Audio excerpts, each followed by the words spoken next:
Hello everybody, this is your boy, the Almighty Green Talents, coming with a video. But before I get into this video, please comment, like, share, subscribe, notification bell on top of the video, and always give me a thumbs up because that will make the video circulate all over YouTube land for your enjoying pleasure, and most important also for everybody else's pleasure as well after they see the video. And when you're done, please comment in the comment section below. Just let me know what you think about this video. Okay. I'm quite sure you guys have heard about Sinead OConnor. If you haven't, she passed yesterday at the age of 56, which was June 26th this year.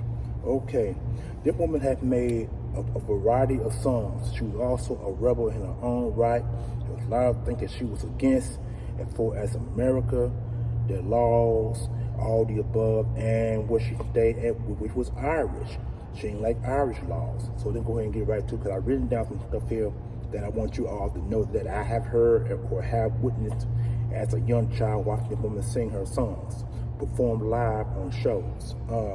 She made songs like "Got to Compare to You," which was a hit in 1990. The song was written by Prince, and I remember hearing that song.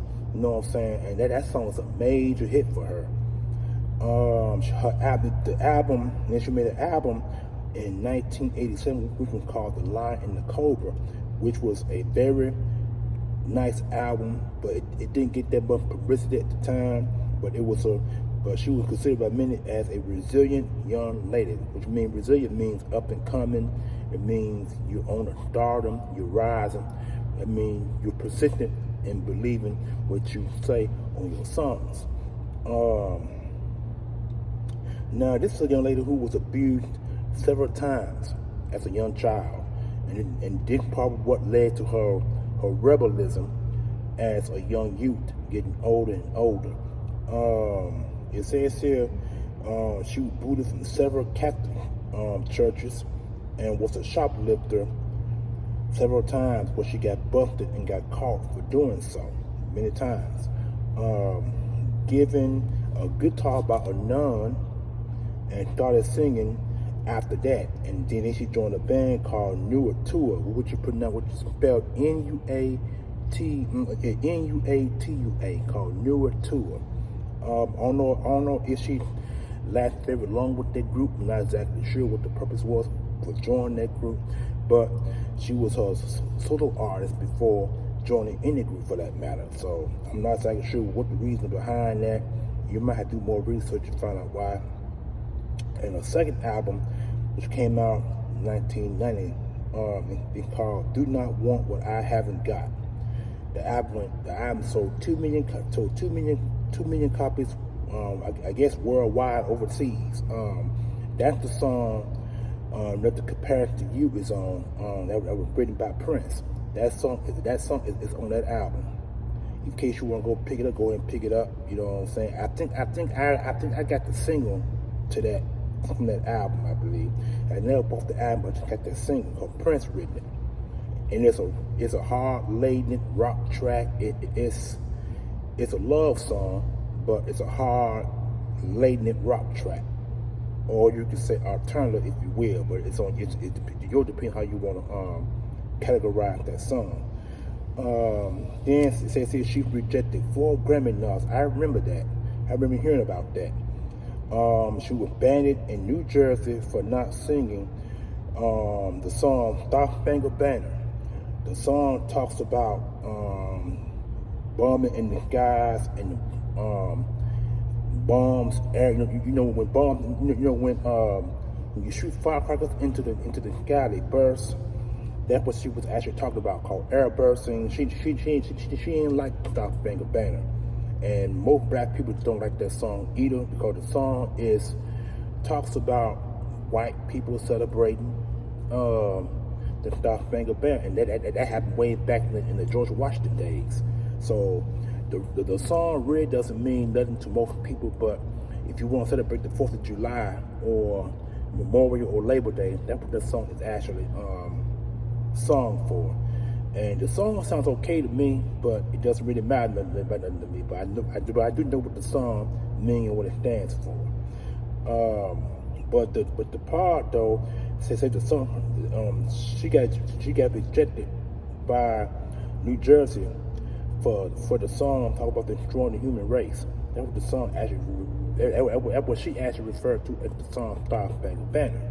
Okay, she was a very proud Irish woman who hated the established law and established order, established law.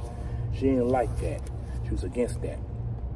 It says she spoke up for the vulnerable, the weak, and the victims of such. It means when you abuse, you consider weak, vulnerable, and you're a victim of such abuse against people. She spoke up against abuse highly, very high. She spoke against it. You know what I'm saying? So she was a strong, powerful white woman, or Irish woman for that matter. She was very strong. She was powerful. She didn't take nothing for granted. She just spoke up against it, and you can't blame her for that. Her performance on Saturday Night Live, I remember seeing it as a child. This happened back in 1992. I remember hearing about that. Actually, I saw it. She performed her song on Saturday Night Live. She spoke up on racism and child abuse. Now, after the song came to an end, it was a complete silence.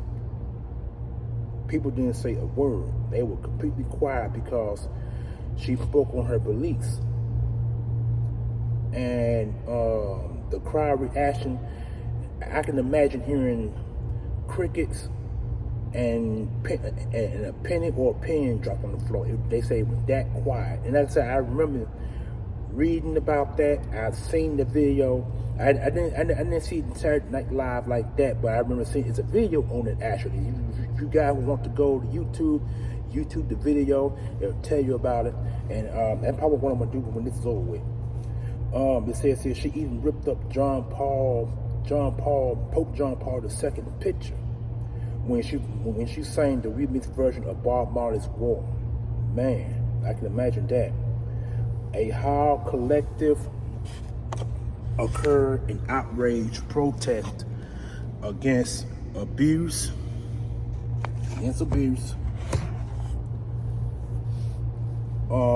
in Catholic churches.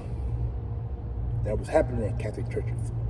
She shoot the reason behind that, and she said that she was happy that occurred. She said she knew that was going to happen. She was expecting it, and it happened. It says here she also supported the Irish Republican Army until she stopped doing so. She converted to Islam. She hated sex and stayed to celibacy. So that was a good thing, but there's not too many white Muslims out there, but there are some. There's some white Muslims out there. There's Muslims of all colors out there. So you just can't say all blacks are Muslims. You got some white, some Japanese Muslims. Muslims are all over the world, and they're different races, different races.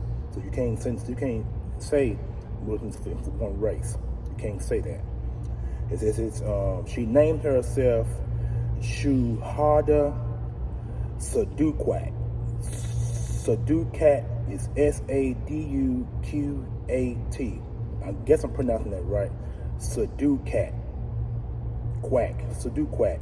When she converted to Islam, made music under her birth name, and even when she converted, and the music that she was singing was new age to opera to reggae. So she did all forms of music pretty much.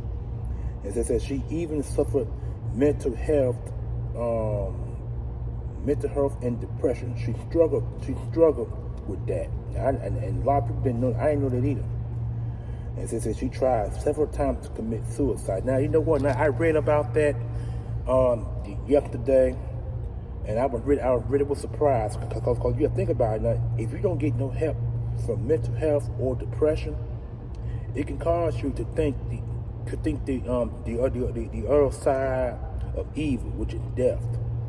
If you're gonna commit suicide, that's the other side of evil. I didn't even know that she even attempted that. You know what I'm saying? And then it says here the Ireland Prime Minister Leo Varadkar, Leo Varadkar, which is spelled Varadkar. I guess I'm pronouncing that right. Leo Varadkar says he's sorry to hear of her passing.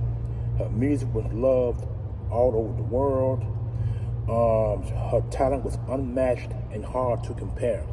And she even said, and he even said his condolences goes out to her family, her friends, and fans who loved her. Now, you know what? Sinead OConnor, in my opinion, was a very beautiful woman. At one point, she had long hair, but when she decided to go to the rebel side, her other side, she shaved her hair completely off and remained bald. I've even seen pictures of her when she was completely bald. And I've seen pictures of her when she had hair, but her hair was cut real low to the scalp of her head. You know what I'm saying? So I've seen several pictures of her. You know what I'm saying? She even got 3 kids. She had 3 kids. From what I've read, she was married twice and had 3 kids. So I'm not exactly sure what the reason for her divorce from the previous engagements, her previous men that who she loved, but I don't know. I'm not gonna speak on that side, and I did my research and they spoke on that either. So I really don't know what the situation was with the divorce of her husbands and her children. I'm not exactly sure what the relationship with her kids. I don't know. So it's a lot to speculate, a lot to talk about. But this is a woman who also stayed on the lower side. On the lower side. She stayed low key. She wasn't very highly publicized figure in America or all over the world because she stayed to herself. And a lot of people didn't like her because of her rebel ways. So you can't really blame her rebel ways because she was, again, this is a girl who was this is a young woman who was child abused, physical and child abused. So she probably felt that her government didn't do what's right on her behalf, so she decided to go rebel against the rules of her laws in Ireland and as well as America. So she was against a lot of that. So I ain't got nothing but love for her. You know what I'm saying? I really hate to hear her pass. As a matter of fact, I haven't heard anything about her up until yesterday of her passing. So that's a lot to be said about this young woman. I mean, she was beautiful. She was a gorgeous woman, very gorgeous. You know what I'm saying? Imagine her with long hair. Like I said, she had long hair way before she became a rebel when she shaved her hair completely bald. So she was a beautiful woman. She was gorgeous. I mean, she was gorgeous, real gorgeous. She was very gorgeous. You know what I'm saying? So, but sometimes when things don't go your way and when you expect the law of child abuse or physical abuse, child abuse to fall on your side and it does not fall on your side, that can make you change, that could change a person completely. So that's what happened to Sinead OConnor. She was physical abused and she was child abused. So it is what it is with her. You can't blame her. If I were put in a position, it would be the same for me as well. So again, my condolences goes out to her family, her friends, and fans who loved her. You know what I'm saying? Like I said, I only got that one single about her, and that's the one that was did by Prince, and that was a beautiful song. That song, like I said, it wasn't R&B, it wasn't pop. It was a rock-oriented love song. A rock-oriented love song, but listen to the song very carefully. The song spoke of love, but it also spoke against what love can do to people if it's used the wrong way. That's why the song called Nothing Compared to You. So listen to the lyrics. The lyrics explains itself. It talks about love for a man, but it also speaks out against love that could be used the wrong way. Beautiful song, masterpiece. When Prince written this song, Prince knew it. They said when Prince writes songs for people, he can read you and know what type of songs meant for you. So I guess he met Sinead OConnor and he knew what he knew. He probably heard some things about Sinead OConnor, her rebel side, and so he decided to write a song based on her feelings and her emotions about child abuse. and love. Because that's what the song talks about. The comparison to you talks about that. So if you guys want to go and review that song, by all means, go to YouTube or go to any social media musical platform. You can go to Vivo, YouTube Vivo. You can also go to what's it called? That app that starts with a P. You can go there if you want to. I can't think of what it is. Or Pandora. You can go to Pandora and look up for music. You'll find it. You know what I'm saying? Or you go to Apple Music. Go to Android Music. It's there. If you want to hear the song bad enough. If you want to listen to, if you want to find out more about Sinead OConnor and her music, you're more than likely to try out those platforms because her music is on those platforms. And I am the almighty Green Talent bringing you some bad news of Sinead OConnor. Please comment, like, share, subscribe. Cause this is a woman who she was loved. The woman was loved. I loved her too. You know what I'm saying? Cause like I said, I heard that one song by her, 1990, and that what caught my and that's how I caught her attention, or that's how she caught my attention with the music she performed. She had a beautiful voice. She had a beautiful voice too, beautiful voice. And I am out of here. Peace.